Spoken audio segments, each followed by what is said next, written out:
নমস্কার, মহুয়া বার্তা ইউটিউব চ্যানেলে মহাভারতের ধারাবাহিক পর্বে আপনাদের স্বাগত জানাই। আজকের পর্ব পাণ্ডবদের বিবাহ।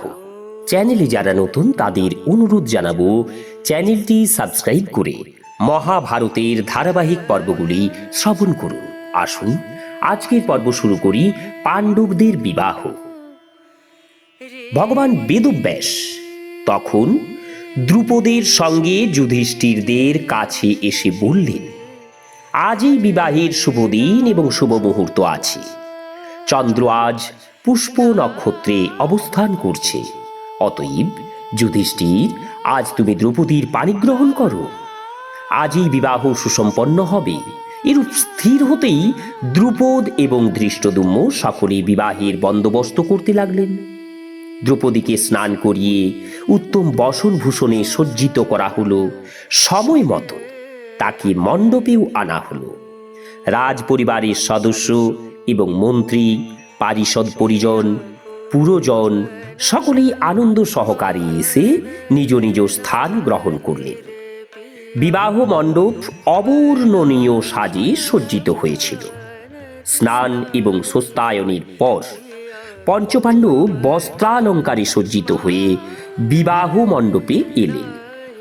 তাদের আগে আগে এলেন তেজস্বী পুরোহিত ধৌম। বেদির উপর হোমকুণ্ড প্রস্তুত করা হয়েছিল। প্রথমে যুধিষ্ঠির বিধিপূর্বক দ্রৌপদীর পাণিগ্রহণ করলেন। হোম সুসম্পন্ন হল। পরে সপ্তপদী হয়ে বিবাহ কর্ম সম্পন্ন হল। এইভাবে বাকি চার ভ্রাতা একে একে দ্রৌপদীর পাণিগ্রহণ করলেন। এখানে একটি কথা বলার আছে। দেবর্ষী নারদের কৃপায় দ্রৌপদী প্রতিদিন কন্যাভাব প্রাপ্ত হতেন। বিবাহের পরে রাজা দ্রুপদ যৌতুক হিসাবে বহু ধনরত্ন দিলেন। রত্ন সজ্জিত 100 রথ, হাতি, বস্ত্রভূষণ সজ্জিত 100 করে দাসী প্রত্যেক জামাতাকে দিলেন। এছাড়াও পাণ্ডবদের আরও অনেক সামগ্রী দিলেন। পঞ্চপাণ্ডব অপার সম্পত্তি এবং নারী রত্ন লাভ করে দ্রুপদের কাছে সুখে কালাতিপাত করতে লাগলেন। দ্রুপদের রানীরা কুন্তিকে অত্যন্ত সম্মান করতেন। দ্রৌপদীও প্রত্যহ সুন্দর রেশম বস্ত্র পরিধান করে নম্রভাবে এসে কুন্তিকে প্রণাম করতেন। কুন্তিও অত্যন্ত স্নেহের সঙ্গে তার সুশীলা পুত্রবধূকে আশীর্বাদ করে বলতেন, ইন্দ্রাণী যেমন ইন্দ্রকে, দময়ন্তী নলকে, সাহা যেমন অগ্নিকে, রোহিণী যেমন চন্দ্রকে, অরুন্ধতী যেমন বশিষ্ঠকে, লক্ষ্মী যেমন নারায়ণকে প্রেম ভরে দেখে থাকেন, তুমিও তোমার পতিদের সেইভাবে দেখবে। তুমি আয়ুষ্মতী, তুমি বীর প্রসবিনী, তুমি সৌভাগ্যবতী এবং পতিব্রতা হয়ে সুখভোগ করো।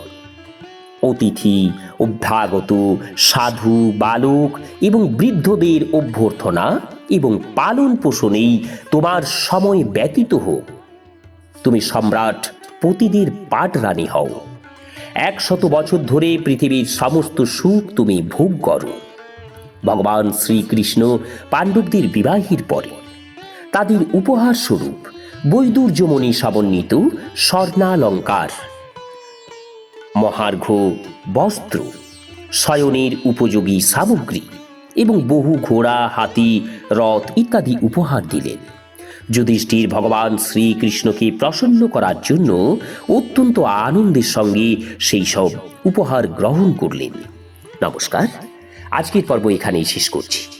আগামী পর্ব পাণ্ডবদের রাজ্য দেওয়ার জন্য কৌরবদের আলোচনা এবং সিদ্ধান্ত। চ্যানেলে যারা নতুন তাদের অনুরোধ জানাবো চ্যানেলটি সাবস্ক্রাইব করে মহাভারতের ধারাবাহিক পর্বগুলি শ্রবণ করুন। আজ এই পর্যন্তই। রাধে রাধে।